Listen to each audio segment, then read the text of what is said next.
Assalamualaikum warahmatullahi wabarakatuh. Alhamdulillah wassalatu wassalamu ala Rasulillah, la haula wala quwata illa billah.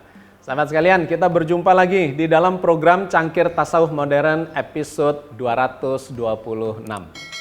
Alhamdulillah, hari ini kita akan melakukan kajian pendalaman terkait dengan ayat-ayat yang kadang-kadang terasa kontradiktif di dalam Al-Quran. Kadang-kadang kita memahami sebuah ayat atau beberapa ayat terkesan ada kontradiksi di sana. Bagaimana cara memahami itu? Kebetulan saya akhir-akhir ini dalam minggu ini sedang menyelesaikan bagian terakhir, bab terakhir dari buku yang sedang saya tulis, yaitu kitab tafsir Ulul Albab. Maka mood saya sedang ingin mengkaji, mendalami ayat-ayat Al-Quran dalam sudut pandang yang komprehensif, dalam sudut pandang yang holistik. Seringkali kita membaca ayat di dalam Al-Quran dan kemudian menemukan ayat lainnya ada kontradiksi atau terkesan ada kontradiksi. Bahkan kadang-kadang di dalam sebuah ayat antara kalimat yang pertama dengan kalimat kedua atau frase pertama, kedua, ketiga itu juga bisa terkesan ada kontradiksi. Nah, tidak jarang di antara kita terjebak ke dalam salah satu kondisi ekstrimnya. Jadi ketika itu kontradiksi, kemudian kita mengambil salah satunya. Nah, ini yang kemudian menjebak pemahaman kita menjadi ekstrim ke kanan atau ke kiri. Padahal seharusnya memahami Al-Quran itu adalah mengikuti kaidah bahwa tidak ada pertentangan di dalam ayat-ayat Al-Quran, dan tidak ada pertentangan bahkan di dalam kalimat-kalimatnya itu. Kaidah ini sangat penting yang harus teguh kita ambil atau kita pegang karena memang ayat Al-Quran itu menjelaskan dirinya sendiri. Tafsir yang paling tinggi itu adalah tafsir ayat bil ayat. Jadi kalau kita belum memahami dengan baik sebuah ayat, maka carilah ayat lain yang temanya sama tetapi angle-nya berbeda. Jadi ayat Al-Quran itu seringkali diulang dalam ayat berbeda atau bahkan surat yang berbeda, tetapi dengan sudut pandang yang berbeda. Karena itu saya sering mengemukakan atau menyampaikan, kita harus memahami Quran secara komprehensif. Komprehensif itu artinya sudut pandangnya terus berbeda. Tidak boleh hanya mengambil satu sudut pandang saja. Komprehensif. Sudut pandang dari depan, dari kanan, dari kiri, dari muka, dari belakang, dari atas, dari bawah. Nanti barulah kita simpulkan untuk mendapatkan kesimpulan yang utuh, yaitu holistik. Jadi saya seringkali mengemukakan ini karena ini menjadi dasar ya kaidah di dalam memahami Al-Quran Al-Karim. Maka di dalam surat An-Nisa ayat 82 misalnya Allah menegaskan bahwa tidak ada pertentangan di dalam ayat-ayat Al-Quran ini karena semuanya adalah firman Allah. Afala yatadabbarunal Qur'an walau kana min indi ghairillahi lawajadu fihi ikhtilafan katsira. Maka apakah mereka tidak memperhatikan Al-Quran? Kalau kiranya Al-Quran itu bukan dari sisi Allah, tentulah mereka mendapati pertentangan yang banyak di dalamnya. Jadi sangat jelas Al-Quran menggambarkan Quran adalah datang dari Allah yang maha berilmu, maha mengetahui, maha segala-galanya. Kalau Quran ini bukan datang dari Allah, maka dipastikan akan banyak pertentangan di dalamnya. Sebagaimana kitab-kitab suci sebelum Al-Quran, yang didapati banyak kontradiksi, pertentangan di dalamnya, bahkan saling menggugurkan antara ayat satu dengan ayat yang lain. Tetapi Al-Quran diklaim oleh Al-Quran sendiri tidak ada pertentangan di dalamnya. Dan kemudian ditambahkan lagi di sejumlah ayat yang lain, bahwa ayat satu dengan ayat yang lain itu tidak boleh diambil sebagian, karena sesungguhnya ayat ini dengan ayat yang lain dan lainnya lagi bersifat komplementer. Misalnya yang disampaikan Allah di dalam surat Al-Baqarah 185. Hudan linnasi wa bayyinatin minal huda wal furqan.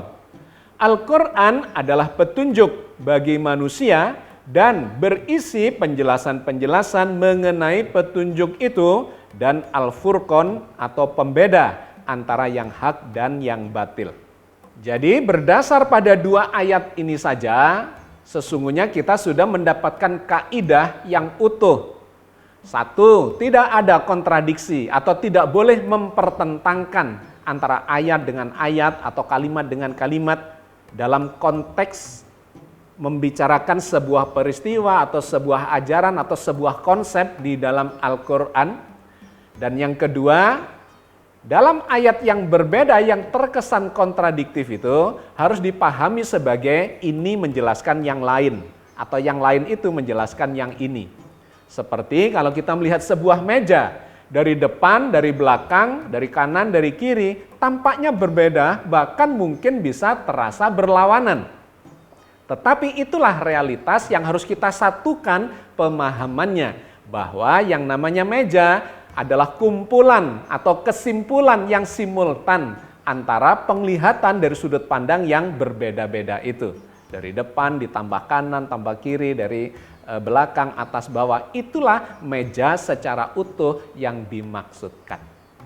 Nah, terkait dengan serial kajian kita akhir-akhir ini, ada kawan atau di dalam forum kita, ya sebagian kawan kita terus mempertanyakan, bahkan ada yang mempertentangkan antara ayat-ayat yang bersifat deterministik dengan ayat-ayat yang bersifat indeterministik. Banyak ayatnya memang iya. Kalau kita punya waktu yang cukup panjang, sebetulnya kita harus mengkaji itu secara panjang lebar di dalam satu episode. Tetapi kita terbatas dalam waktu yang kurang lebih durasinya hanya 30 menit. Karena itu saya petak-petak, sudut pandangnya berbeda-beda. Yang ini kalau difahami secara utuh akan menghasilkan pemahaman yang holistik karena sudut pandangnya komprehensif. Di episode A saya membahas sudut pandang yang ini, episode B saya tambahi sudut pandang yang lain, di episode C saya tambahi lagi sudut pandang yang berbeda, dan seterusnya. Termasuk hari ini kita akan mengambil salah satu surat atau ayat yang dipertanyakan oleh kawan kita di dalam forum, dan kita akan meninjaunya dengan sudut yang berbeda lagi, supaya kita mendapatkan pemahaman yang komprehensif itu. Di antaranya adalah surat An-Nahl ayat 93. Walau sya'allahu la ja'alakum ummatan wahidatan walakin yudillu may yasha'u wa yahdi may yasha' wa la tus'alunna amma kuntum ta'malun. Dan kalau Allah menghendaki, niscaya Dia menjadikan kalian satu umat saja. Tetapi Allah menyesatkan siapa yang dikehendakinya dan memberi petunjuk kepada siapa yang dikehendakinya. Dan sesungguhnya kamu akan ditanya tentang apa yang telah kamu kerjakan. Ayat ini sangat menarik dan dipertanyakan oleh kawan kita di dalam forum kita. Karena di dalam satu ayat itu terdiri dari 3 bagian, 3 frase kalimat yang terkesan itu kontradiktif. Yang pertama digambarkan, kalau seandainya Allah menghendaki, maka manusia di seluruh muka bumi ini dijadikan satu umat saja. Frase ini sangat menarik karena menggunakan kata seandainya. Seandainya Allah menghendaki, maka manusia di muka bumi ini akan dijadikan satu umat saja. Artinya, sesungguhnya itu tidak terjadi dikarenakan seandainya. Faktanya manusia di muka bumi ini bukan satu umat yang sama. tetapi umat yang berbeda-beda. Secara keagamaan ada umat Islam, Nasrani, Yahudi dan sebagainya. Secara suku, secara kebangsaan dan seterusnya. Umat manusia ini adalah bukan umat yang satu tetapi umat yang berbeda-beda. Tetapi menariknya Allah mengatakan seandainya Allah menghendaki bisa saja dijadikan satu umat. Di sini sudah memunculkan sebuah kontradiksi tetapi memberikan gambaran kepada kita bahwa Allah itu memiliki kekuasaan yang tidak terbatas. Kalau menghendaki jadi satu umat. Tetapi faktanya ternyata Allah tidak menghendaki itu satu umat saja, melainkan diciptakan secara berbeda-beda. Artinya berarti umat manusia ini boleh berbeda-beda satu sama lain. Sehingga di bagian ayat yang lain lagi atau di surat yang berbeda kita mendapati kalian umat manusia ini diciptakan bersuku-suku, berbangsa-bangsa dengan segala macam perbedaan supaya bisa saling mengenali, saling belajar satu sama lain. Itu poin yang pertama. Tetapi yang menarik kemudian di frase berikutnya Allah membuat statement. Tetapi Allah menyesatkan siapa yang dikehendakinya dan memberi petunjuk siapa yang dikehendakinya. Ayat ini atau kalimat ini sangat kontroversial karena memantik pemahaman yang sangat deterministik. Bahwa seakan-akan Allah itu tidak memberikan kebebasan atau perbedaan-perbedaan yang tadi digambarkan di frase sebelumnya. Allah seandainya menghendaki satu umat saja tapi dikehendaki berbeda-beda, boleh berbeda. Tetapi di frase berikutnya ini kemudian Allah mengatakan Allah menyesatkan siapa yang dikehendaki dan memberi petunjuk siapa yang dikehendaki. Ini kemudian seperti menafikan atau mengcounter dan menggugurkan frase yang pertama yang digambarkan faktanya Allah menghendaki perbedaan itu dan setiap umat itu bisa memiliki kehendak yang berbeda-beda. Tapi kenapa di bagian kedua ini kemudian Allah mengatakan Allah menyesatkan siapa yang dikehendaki dan memberi petunjuk siapa yang dikehendaki. Ini sebetulnya kalau kita mengikuti kajian kita yang sebelumnya di episode yang lalu, kita mendapatkan gambarannya bahwa di situ lebih pada menunjukkan kekuasaan Allah. Allah itu kalau berkehendak, maka tidak ada yang bisa menghalangi. Kata menyesatkan di situ harus difahami, ditafsiri dengan ayat yang berbeda atau setidak-tidaknya frase yang berbeda. Karena di dalam satu ayat itu, tadi saya sampaikan ada 3 bagian yang harus kita fahami secara holistik. Nah menariknya dikaitkan dengan frase yang ketiga. Digambarkan oleh Allah bahwa Allah akan menanyai manusia-manusia itu atas segala amalannya. Ini tentu saja membingungkan bagi orang-orang yang memahaminya secara parsial-parsial. Kenapa kalau Allah yang menyesatkan, kemudian di frase berikutnya dikatakan, mereka manusia, kita semua ini akan ditanyai, mempertanggungjawabkan atas apa yang kita lakukan. Katanya disesatkan, tapi kok diminta pertanggungjawaban. Nah ini sahabat sekalian yang harus kita pahami secara holistik itu. Kita tidak boleh memahami secara parsial, tetapi secara keseluruhan, secara holistik, dan kemudian difahami secara komprehensif dari berbagai sudut pandang dengan menggunakan ayat-ayat yang lain. Ayat yang sering difahami secara deterministik itu harus kita pahami secara simultan, dipadukan dengan ayat-ayat yang indeterministik seperti kita bahas di episode yang sebelumnya. Ditegaskan oleh Allah misalnya dalam surat Al-Mudaththir ayat 37, 38. Liman sya'a minkum ayyataqaddama aw yata'akhkhar kullu nafsim bima kasabat rahina. Bagi siapa saja di antaramu yang berkehendak akan maju atau mundur, Tiap-tiap diri bertanggung jawab atas apa yang diperbuatnya. Jadi kita tidak bisa memahami apa yang digambarkan di surat An-Nisa 82, Allah menyesatkan siapa saja yang dikehendaki itu, atau memberi petunjuk siapa yang dikehendakinya itu, tanpa memberikan pemahaman dalam sudut pandang yang berbeda, yang juga berasal dari firman Allah, bahwa manusia diberi kehendak untuk melakukan usaha. Dan usahanya itu akan dinilai, dan itu akan menjadi alasan pertanggungjawaban dia di depan Allah pada saat hari pengadilan. Maka kalau kita melakukan pemahamannya secara holistik, itu artinya manusia diberi kebebasan untuk berusaha, menginginkan, mengusahakan apa yang dikehendakinya, tetapi semuanya itu akan dikembalikan kepada Allah. Dialah yang akan mengubah, mengabulkan, atau tidak mengabulkan semua proses yang sedang terjadi itu.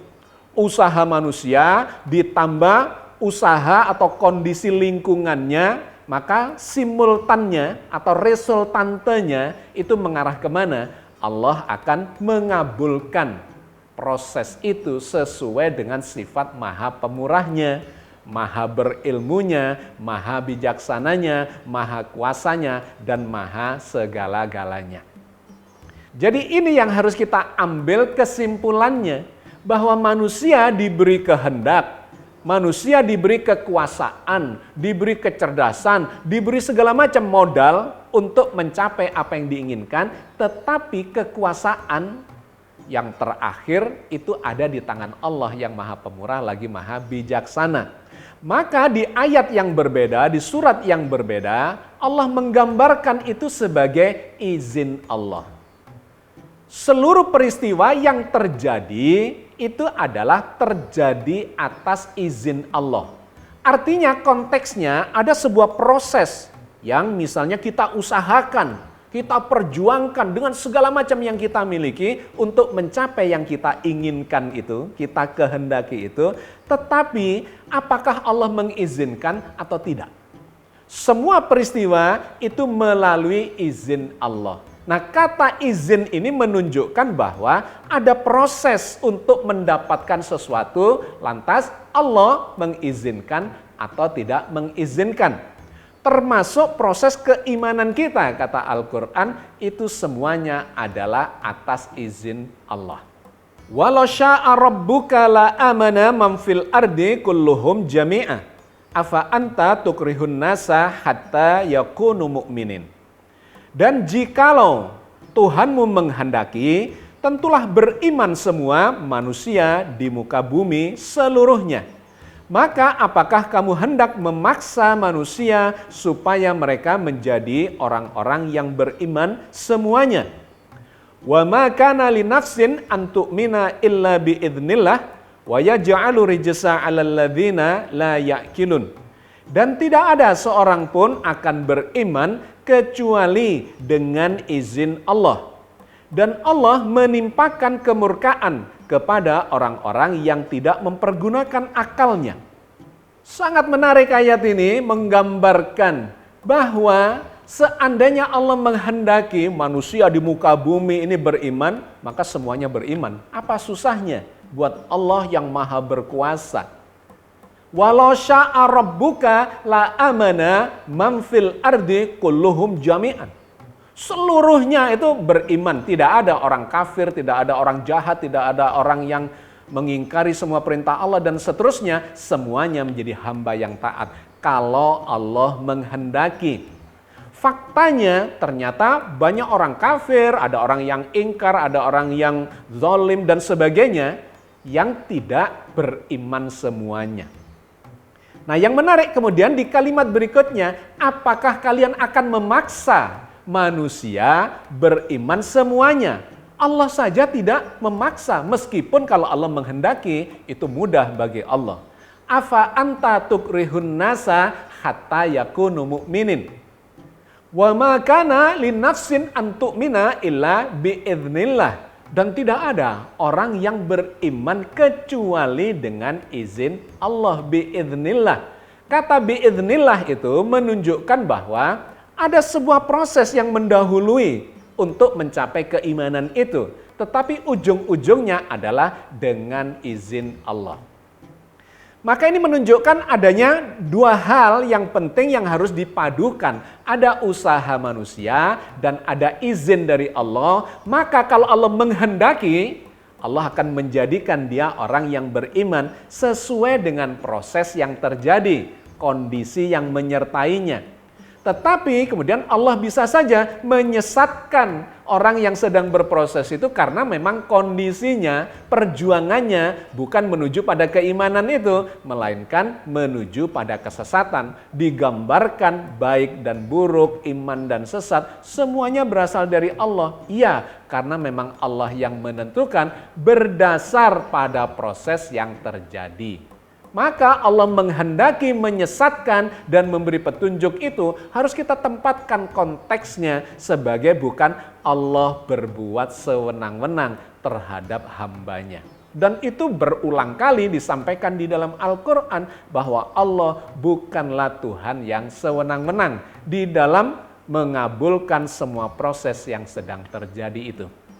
Wa yaj'alu rijsa 'alal ladzina la ya'qilun. Itu penutup dari ayat tersebut. Allah marah kepada orang yang tidak mempergunakan akalnya di dalam memahami ayat-ayat terkait dengan proses keimanan yang dikaitkan dengan izin Allah itu. Ayat berikutnya yang dipertanyakan juga oleh kawan kita di dalam forum adalah surat Al-Insan ayat 30. Di mana digambarkan di sana bahwa kita ini tidak bisa menghendaki kecuali dikehendaki oleh Allah. Nah, ayat itu kalau kita potong cuma di situ, maka akan memunculkan pemahaman yang bersifat murni deterministik. Semuanya ditentukan oleh Allah dan kemudian kita tidak diberi hak apapun untuk menentukan atau bahkan untuk berkehendak. Mari kita baca dulu ayatnya di dalam surat Al-Insan ayat 30. Wa ma tasyauna illa ayyasha Allah innallaha kana aliman hakima. Dan kamu tidak bisa menghendaki kecuali bila Allah menghendaki. Sesungguhnya Allah adalah Maha mengetahui lagi Maha bijaksana. Ayat ini antara kalimat pertama dengan kalimat kedua saja bisa terkesan kontradiktif.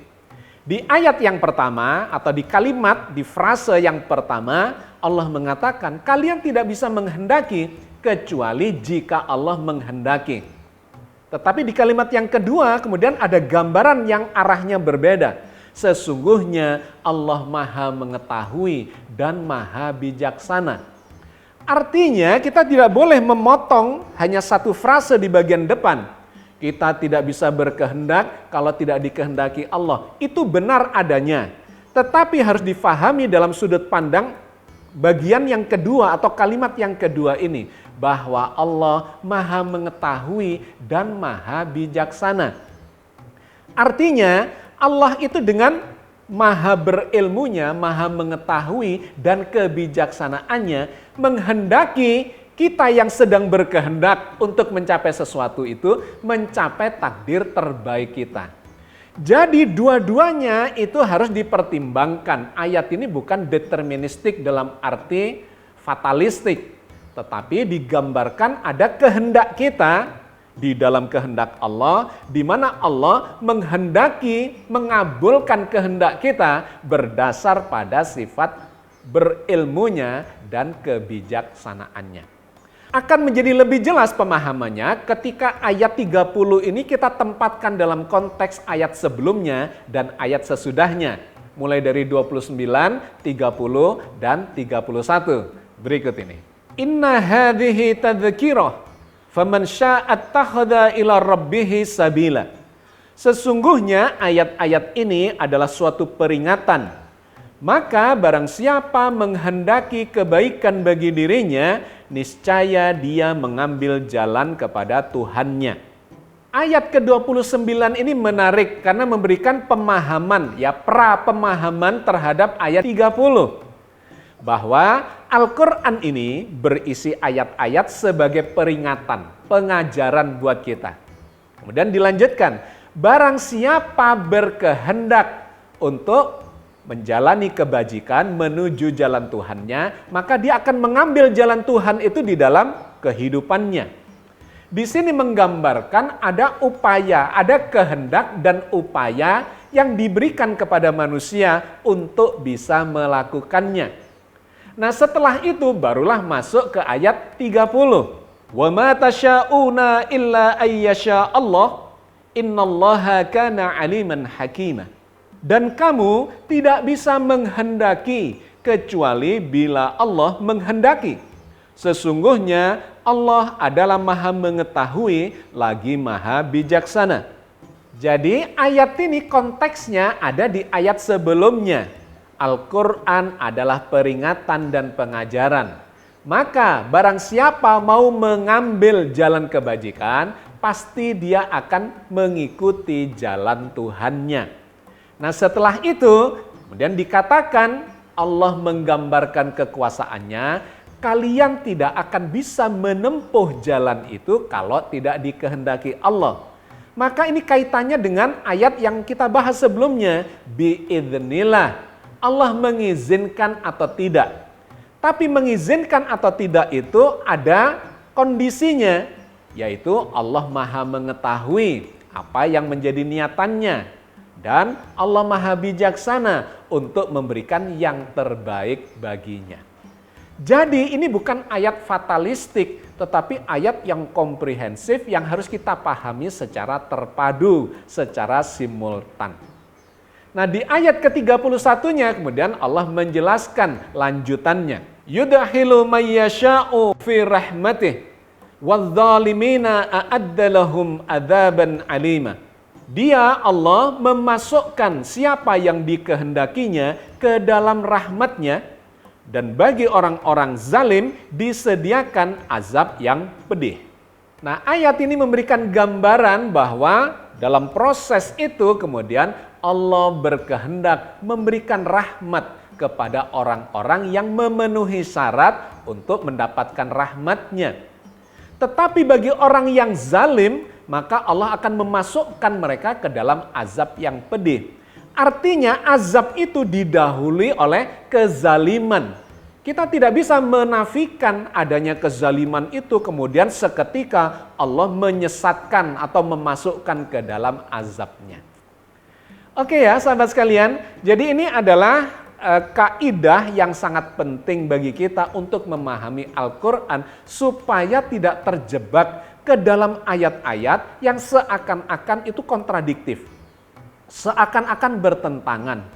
Maka kita harus melakukan kajiannya memang mengikuti kaidah itu.